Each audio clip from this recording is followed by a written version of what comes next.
নবী সাল্লাল্লাহু আলাইহি ওয়াসাল্লাম বলেছেন, আল আনসারু লা ইউহিব্বুহুম ইল্লা মুমিন, আনসারীদেরকে ভালোবাসবে একমাত্র মুমিন ব্যক্তি, ইমানদার ব্যক্তি। ঈমান থাকলে অবশ্যই আনসারকে ভালোবাসবে।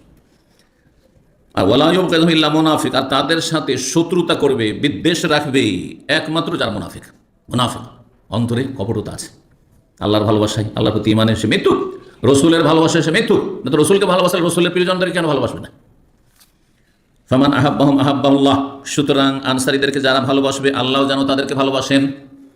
এটি ব্যাখ্যা হতে পারে যে নবী সাল্লাল্লাহু আলাইহি ওয়াসাল্লাম দোয়া দিচ্ছেন, যারা আনসারীদের ভালোবাসবে আল্লাহ যেন তাদেরকে ভালোবাসেন। আর আরেক ব্যাখ্যা হচ্ছে যে নবী সাল্লাল্লাহু আলাইহি ওয়াসাল্লাম সংবাদ দিচ্ছেন, জুমলা ইনশাইয়া মানে দোয়া, আর জুমলা খবরিয়া মানে খবর দিচ্ছেন নবী সাল্লাল্লাহু আলাইহি ওয়াসাল্লাম। ফামান আহাব্বাহুম, সুতরাং আনসারীদেরকে যারা ভালোবাসবে আল্লাহ তাদেরকে ভালোবাসবেন। দেখেন অর্থ কিন্তু ভিন্ন হয়ে গেল, পার্থক্যটা বুঝলেন? আগে অর্থ কি করলাম, যে নবী সাল্লাল্লাহু আলাইহি ওয়াসাল্লাম দোয়া দিচ্ছেন, ফামান আহাব্বাহুম, আনসারীদেরকে যারা ভালোবাসবে আল্লাহ যেন তাদেরকে ভালোবাসেন, সংবাদ দিচ্ছেন না, দোয়া দিচ্ছেন। আর দ্বিতীয় ব্যাখ্যা হচ্ছে যে নবী সাল্লাল্লাহু আলাইহি ওয়াসাল্লাম খবর সংবাদ দিচ্ছেন, সুতরাং আনসারীদেরকে যারা মহব্বত করে ভালোবাসবে আল্লাহ তাদেরকে ভালোবাসবেন। জি, দুনিয়াতেও ভালোবাসবেন আর আখিরাতেও ভালোবাসবেন। সুতরাং যারা আনসারীদেরকে ভালোবাসবে, আর আনসারীকে যদি ভালোবাসে তো মুহাজিরকে অবশ্যই ভালোবাসবে। সুতরাং আল্লাহর ভালোবাসা যদি পেয়ে যায় তাহলে জাহান্নামে যাবে না।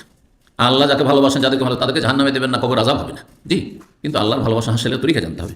ওমান আবগাদাহুম আবগাদাহুল্লাহ, আর যারা আনসারীদের সাথে বিদ্বেষ শত্রুতা রাখবে আল্লাহ তাদের সাথে শত্রুতা যেন রাখেন, অথবা আল্লাহ তাদের সাথে শত্রুতা রাখবেন, দুটি অর্থ। 3784 নম্বর।